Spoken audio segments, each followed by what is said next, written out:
Coach Talk, I really, really want to introduce you to my friend, Becca Silver.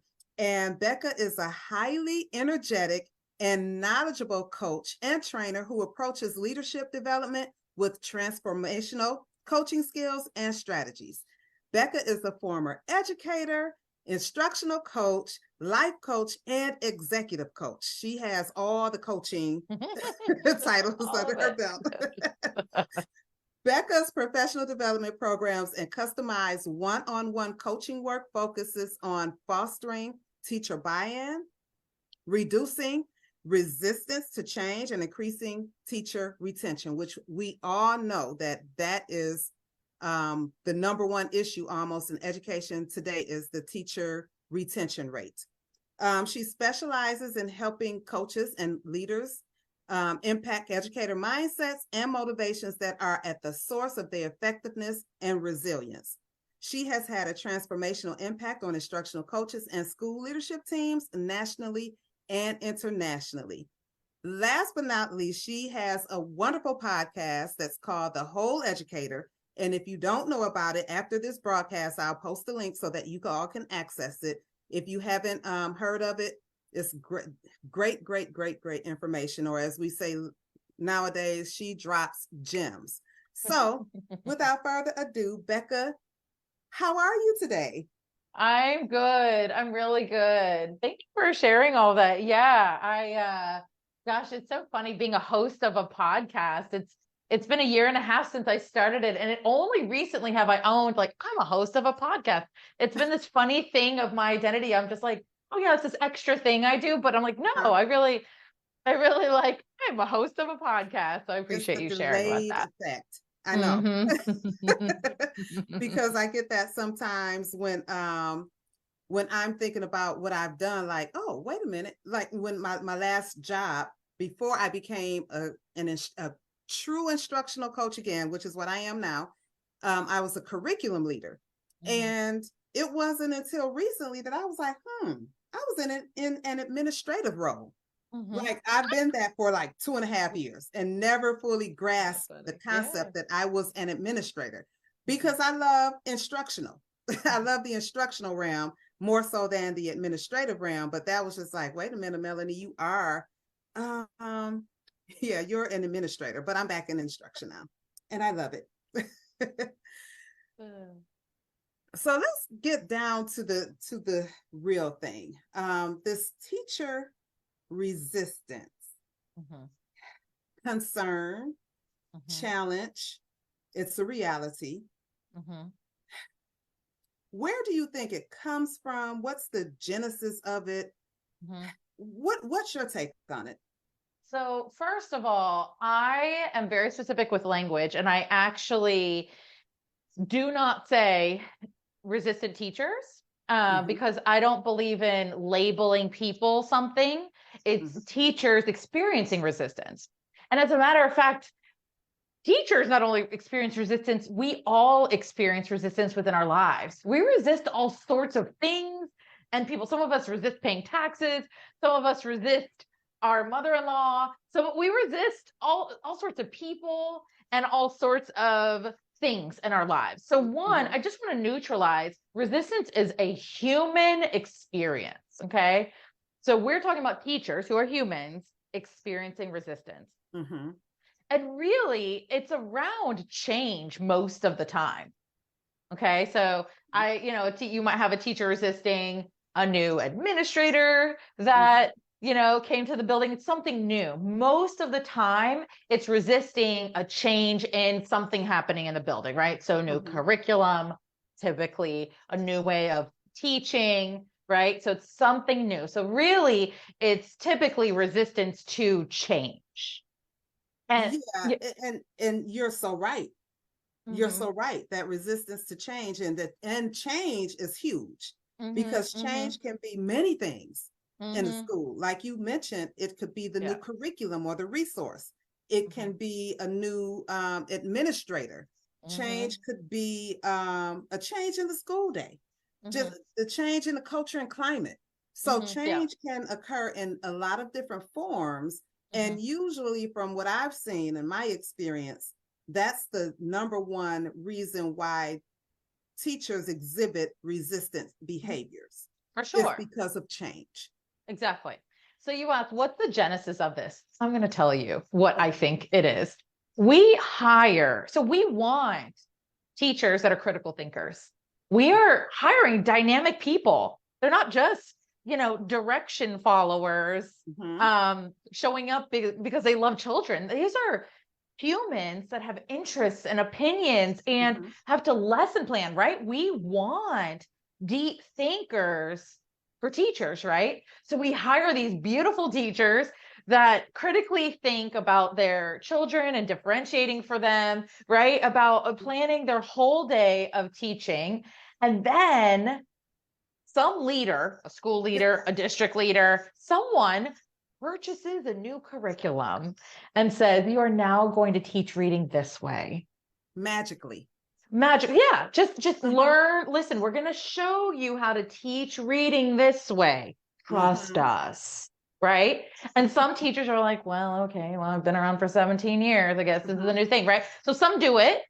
Some believe in it. Some are like, oh, right. Are bought in. And some are like, I don't know about this. Right.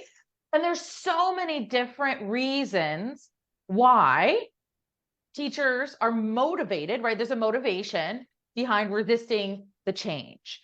And I think one mistake that I see coaches and administrators make is they don't ask why. Why are they resisting the change? And it's one of the things, I say this at the end of my podcast, we don't want to treat people the way we want to be treated. We want to treat them the way they want to be treated. And the element of that is just because I, as a school leader, am bought into the change does not mean that the teachers are, right? Just because I see a reason to do it. And to go with that, change occurs, or that thing that happens before change happens. A lot of times teachers aren't at the table. So of course they're not going to buy in. Oh yeah, for sure. They're not going to buy in because you've made this, this is Eureka. It's a Eureka moment. And this is what's going to happen. And everybody's going to love it. But teachers weren't invited to the table. Right. So that's one of the problems. Continue. Right. That's exactly it. Right. And if they were part of deciding the change, we would call that ownership. Ding, ding, ding. Which is like, I consider all, like, I have like Becca levels of compliance here. And there's like the lowest levels compliance. It's like, okay, there's resistance, right? And then right above that's compliance. I'm like, okay, I'm following directions. I'm not bought in, but I'm just doing it. And then there's engagement. Like, okay, I kind of understand why I'm doing the things you asked me to do. And then there's ownership. Which I think is above engagement. By the way, this is no scientific, this is not research-based, this is Becca's opinion. But I think I really thought a lot about this because I do a lot of resistance work around this. And I think there's different levels to it. And so, yeah, we need to think about why someone's resisting change and respect them as a human that is grappling with this change. Peter Block, an incredible consultant, he says, when change happens, expect resistance. I love it. I think about that all the time. When change happens, expect resistance. Don't be surprised by it, and don't certainly resist it. So a lot of times in schools, I see my beautiful coaches and leaders resisting that resistance, right? We don't like that you're resisting. And Carl Jung says, what you resist persists. So by this kind of resistance clash that's happening, you're inadvertently keeping it in place. But in fact, none of us want this. Absolutely. And even going back a little bit to teachers knowing the why, that's just how adult learners learn. That's like exactly Malcolm Knowles' first principle of adult learning. Teachers need to know the why. And when we have drastic change, because it might seem minimum, but it's not. But because whenever you're changing curriculum and you want teachers to implement, sometimes, most times with fidelity, whatever that is, and we'll get to that one at another episode. But when you want teachers to really implement, you've chosen this new resource curriculum. Why are we using it? What was wrong with the other one? Because I absolutely loved it. Why do we need to change? So, that a lot of resistance will be lowered if whomever is calling the shots would just communicate that why. Yeah, exactly. So I want to say this. Dr. Anthony Muhammad, who wrote 2 incredible books, he might have written more. I read 2 of them and I love them. One of them is called Time for Change, and he talks about 4 levels of resistance. And he speaks about 4 motivations to resistance. Now, human beings are dynamic, and there's not 4. There's not only 4 motivations behind resistance, but I'm going to share these 4 levels with you because I think it's an interesting way of looking at resistance. Okay. And it gives us some action steps. So level 1 is the most common level of resistance. And that is, I'm resisting change because I don't understand why, just like we're talking about. Okay. And I just want to share on that level, I resisted change as a critically thinking teacher. And I was a level 1 resistor. I didn't understand why, so I'm not going to do it. Right. Until someone explains to me why. But I wasn't, I just, I just didn't go and ask, right? I just not doing it. And very commonly like other teachers, right? So level 2 is— I've been there too. I've been there too. Yeah. Oh, good. We're on the, yeah. Right. And also that doesn't make me bad and it doesn't make you bad. And I'm hoping those people listening to this, if you walk away with one thing, please walk away with a neutral view of resistance. Resistance is something that happens to human beings, all humans, not bad humans. So level 2 is, I am resisting change because I don't trust you. So the you could be, I don't trust the person that made the decision to change, or I don't trust the person implementing the change. Either one, it's about trust. Level 3 is, I am resisting change because I don't know if it's worth it. I don't know if it's worth the risk of trying this. I might fail. And then level 4 resistance is, part of my identity is being a resistor. And I like to share with all of my coaches and leaders, it is highly unlikely that you're experiencing resistance from a teacher because they actually just want to take the ship down. At this point, it's like, if they're still hanging out in your school, they're probably not identifying as a resistor. So those are the 4 levels. I'm so glad that you lifted those 4 levels, because it's important to know that as with anything else, it doesn't go from 0 to 100. There are levels in between, there are stages or phases in between from where a person begins and where they end up. Like I said, I could clearly identify with being a level 1 resistor. And I remember clearly, we got a new curriculum resource. And of course, you're told what to do. This is part of Becca's levels of that. The compliance. So here you go. You have to do this. And so, my question was, okay, I hear you. You're telling me what I need to do in this certain amount of time. Show me how to do what you're telling me to do in this certain amount of time. And so when the consultant came, of course I asked, I need you to show me. I like models. How can you demonstrate this? And so, when I talked to the consultant, when she reassured me that I could eliminate some things, because, at first, everything is supposed to be done in 2 minutes. You can do that, mini lessons, small group, all of that, 2 minutes. But she showed me how to reduce the amount of things that it was asking me to do and still get the same impact on student learning. And so, that resistance was brought down because, number 1, she demonstrated to me that she understood. She had that empathy in her.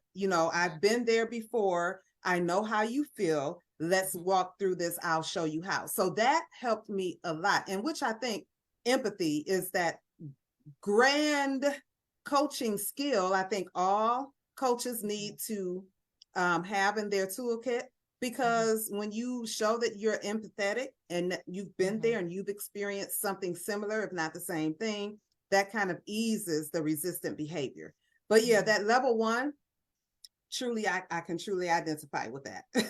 Yeah. And, it's so interesting because we believe in classrooms that we want to explain to children why they're learning something, right?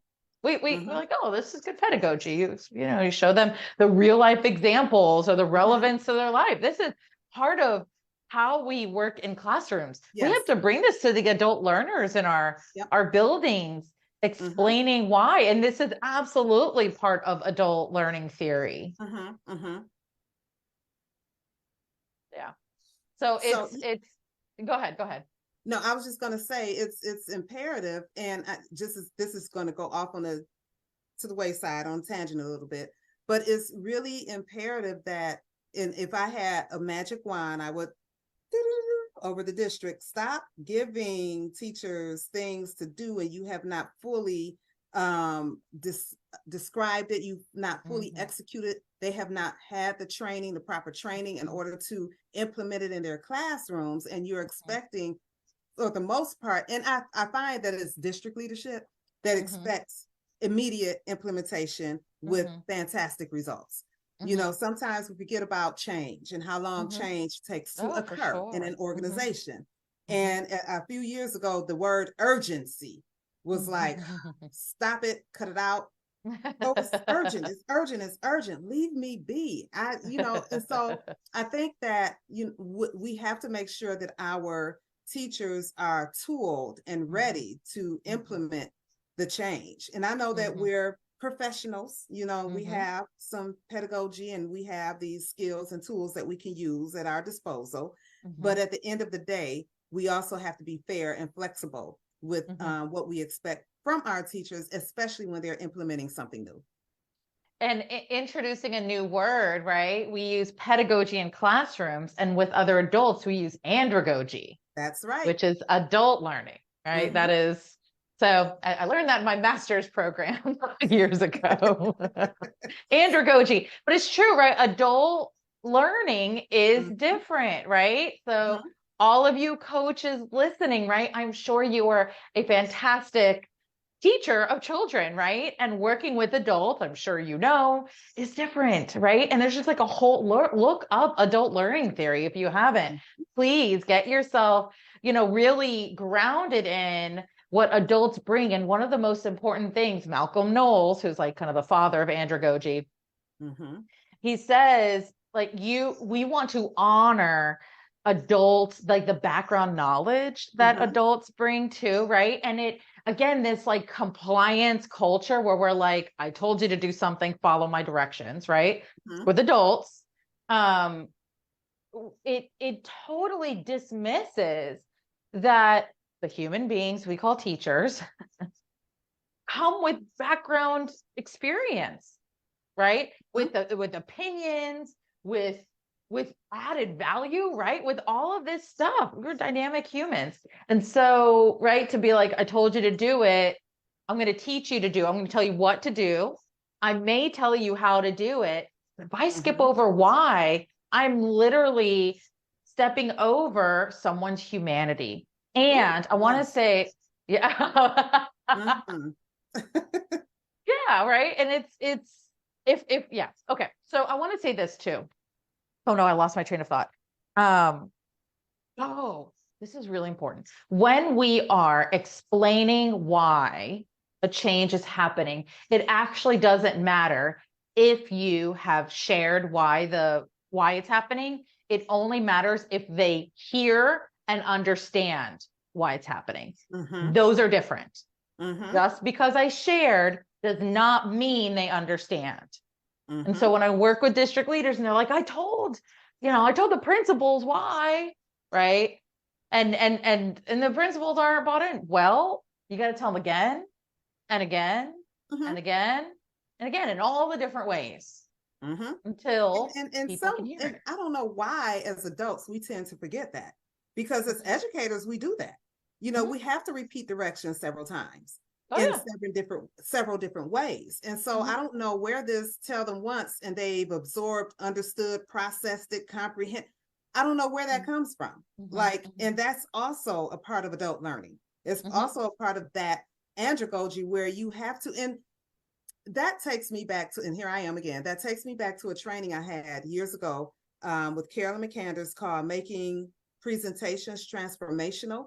And that was one of the things that she reiterated and emphasized.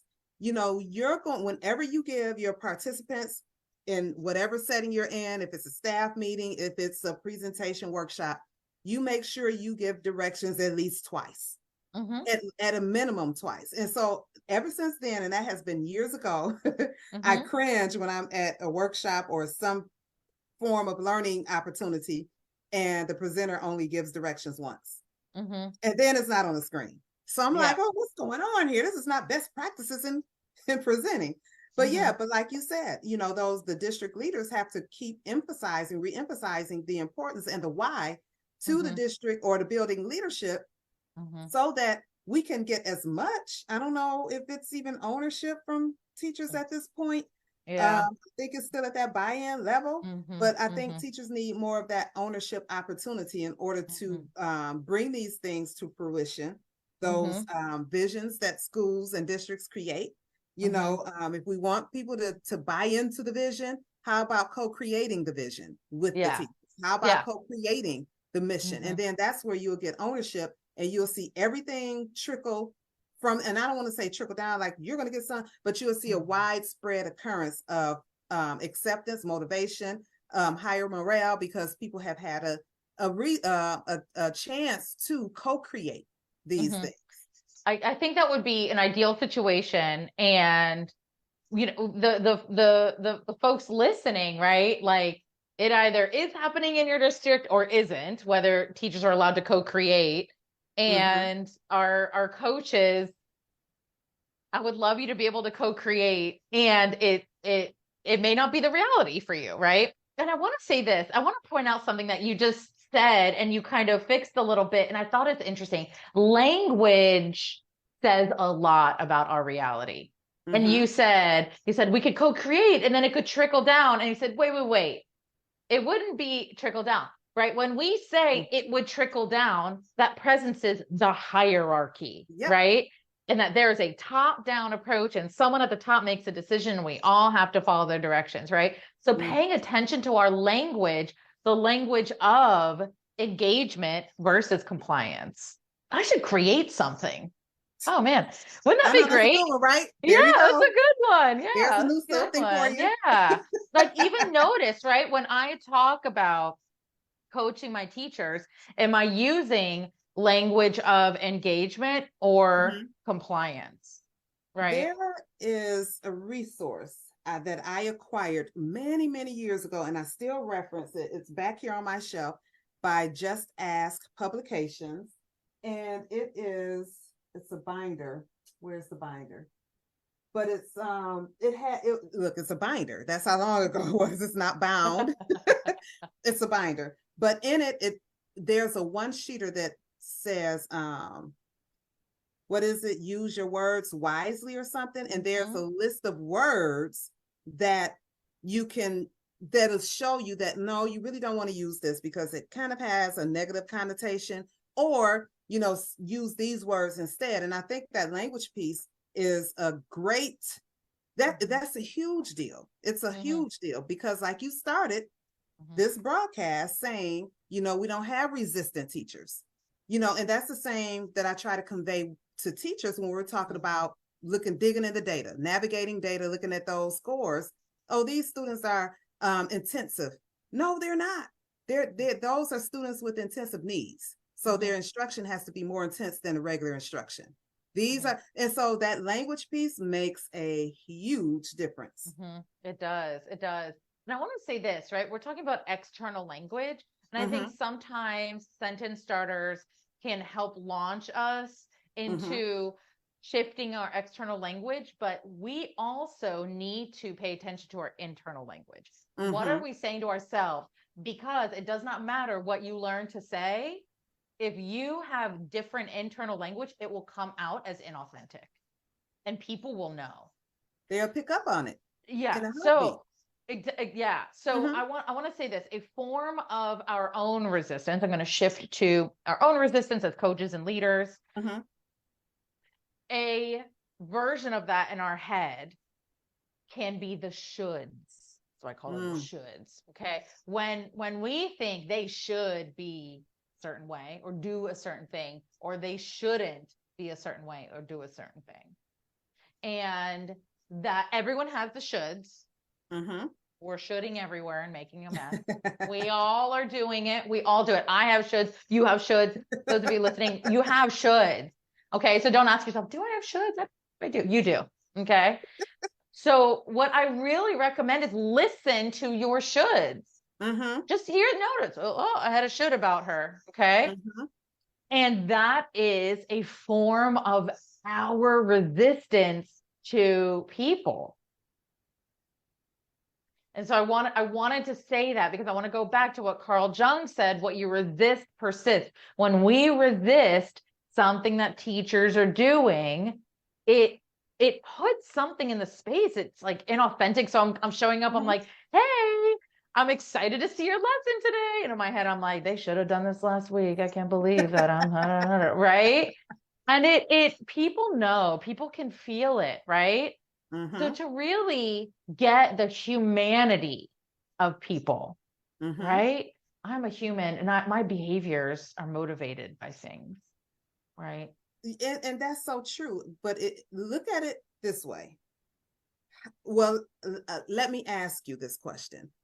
What can coaches do to eliminate that should language that's resonating in their head?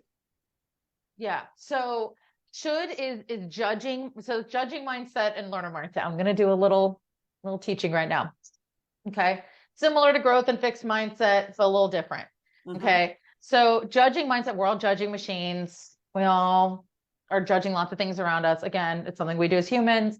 All right. And so should is judging language. So we want to shift into learner mindset. We want to get curious. So the thing, once you notice a should, which is always a statement, right? There's a period at the end of it, sometimes an exclamation point, right? I want you to start asking questions and getting curious instead. That's what we shift into.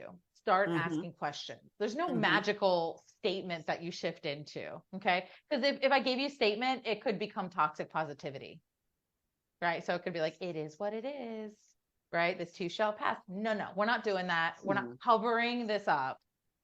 So that's how we shift out of resistance. We start asking questions.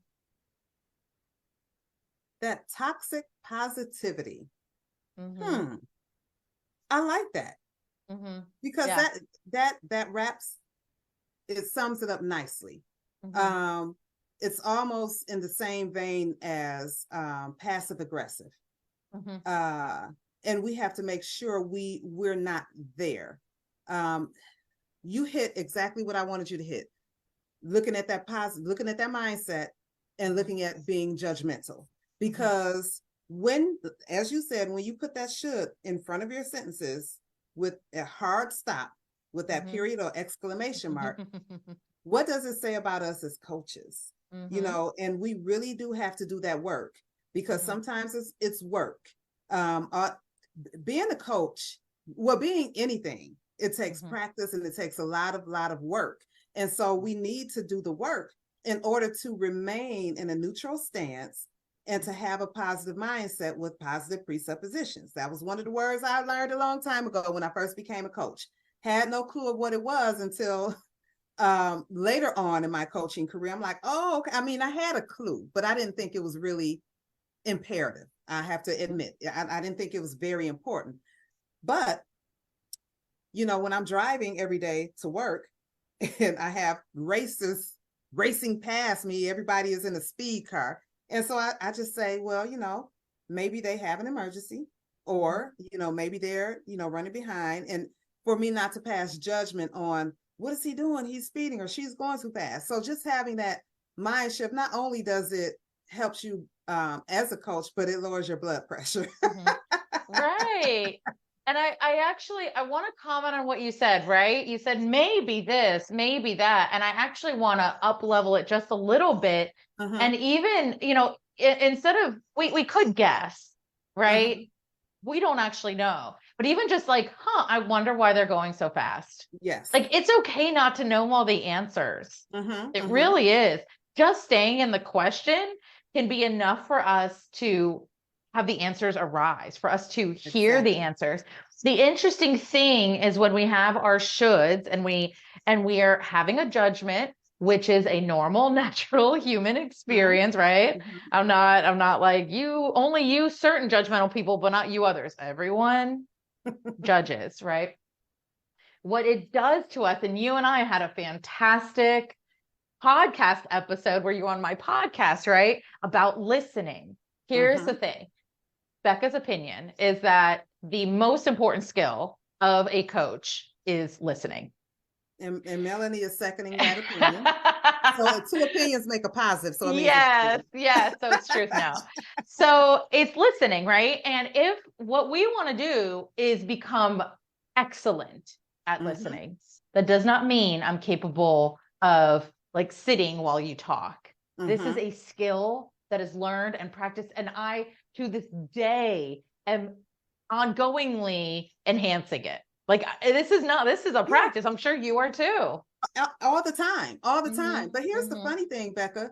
Lately in my work, in working with teachers in schools, I'm on the ground level. When I ask a question and they start talking, not necessarily answering my question, but they're doing a lot of think alouds. And in many cases, they're resolving their own issues. Yeah. And it's just one question, maybe 2 questions into the conversation. I was having a conversation with a math teacher. We're in my district, we're doing building thinking classrooms. And, there's just certain ways that the classroom is supposed to be set up, certain things you're supposed to have on the wall. And so by the time she finished talking to me about it, she had already solved her own problem. Well, maybe I can shift the desk. Maybe I'll move the posters around because one of the things is decentering the classroom. And so there is no front of the classroom, so to speak. And so she was looking as we were talking, and she was looking around the room and thinking out loud. And she thought of what she should do in order to become more in line with building thinking classrooms. And so the question is imperative. And coaches, just know that when you have question stems are always great. But as Becca is saying, when you're in that active listener's role, you have to listen to what the coachee is saying in order to ask the next question that's going to make sense. Setting aside those listening set asides, putting those aside, not listening, so that you can respond with either a question or an answer, but just listening to that conversation, being present in the present in order for you to have those great coaching conversations. But yeah, Becca, that active listening is crucial when you're in a true coach mode. Yep. And I want to say this, when we resist someone, like the resistance, so often I see, right? So people come to me, I'm resistant teachers. And in my head, I'm going to tell everyone listening here, I'm thinking you're probably resisting them. Right. And so it's wild, because what we don't realize is, in this conversation where someone's coming to me and they want me to fix their resistance, I know the first thing that needs to be addressed is the coaches or leaders' resistance to it. And sometimes I don't break through their resistance. They need to be right. Like the thing that keeps people from letting go of their own resistance is the need to be right about people. And that can really keep us. Do I want to be right, or do I want to empower someone? We have to choose sometimes. And it absolutely is all about empowering people, but it's very difficult, I have seen and learned as adults, to not be right or to take the hit. It's something about that. And it's okay. It's okay to not know everything. Yes, and it really is. Not have things correct all the time. We're humans. We're going to make mistakes. Just own it. That's all you have to do. And so coaches, that it's on you, because those relationships that you build with teachers or you're establishing with teachers, It all comes down to you and your authenticity and your credibility. And that way you can kind of penetrate those teachers who have resistant behaviors because they see that you're an authentic person and that you come in peace. You mean no harm. Yeah. And how do you do that authentically is to really get them as a human being having a resistant experience. They're just experiencing resistance. It's not personal. It never is. And so really dealing with the shoulds and our own mindsets around the resistance we're experiencing and coming with curiosity helps us listen better. Right. And when people feel heard, they are empowered and we are more connected to them. And education is fundamentally a human experience. Fundamentally, no humans, no education, right? Plain and simple. Plain and simple. So as we're wrapping up, there are two more things I want to get to. The last thing would be for you to please share your information about your podcast. But the thing right now is, what one big takeaway, or what would you like the audience to walk out with? What's the wow? What are they walking out with when we're talking about resistance and teachers? The one thing I want you to walk away with is resistance isn't bad. It is a human experience that everyone experiences. And I that's what I want. I want you to walk away with getting, you are working with humans experiencing resistance, which you also experience. Absolutely. Everyone does. It's a little mindset shift when you just understand that, or I know you know, but just kind of own it, internalize that, we're humans. And we're humans, and it's not bad. It is not bad. It is part of our human experience. Absolutely. And with that, share a little with the audience about your podcast. Okay. All right. So it's called Coaching the Whole Educator. So my company, The Whole Educator, is my podcast, Coaching the Whole Educator, and it is for instructional coaches and leaders to better support teachers. This podcast is not appropriate for teachers to listen to. It is only for coaches and leaders. And it is all about supporting, like the stuff we talked about today, our topics on the podcast. And it's all about supporting teachers as humans. And it's not fluffy at all. There's no kumbaya, but it's real strategy. So I have a whole resistance series, and I just created podcast playlists because I realized some people were using it for PD. Some districts were using it for PD. So I created 10 playlists, and they're in print form as well as digital form. And I can send that to you, Melanie, if you would like, and you can send it out. But yeah. And so, and if anyone wants to find me, I'm on Instagram at The Whole Educator, on Twitter at Becca Silver _edu, on LinkedIn at as Becca Silver. So feel free to reach out if you'd like to contact me, and also let me know if you listen to the podcast and love the episodes. I always love feedback about what people are getting out of the episodes.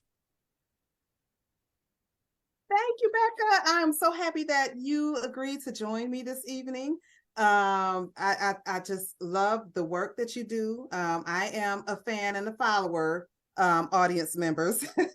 I am a fan and a follower, and Becca is a wonderful and great resource for coaches and educational leaders. So I am going to include all of her handles, the information that she shared. I am going to share it in this group so that you'll all have access to it, and I encourage you to check it out.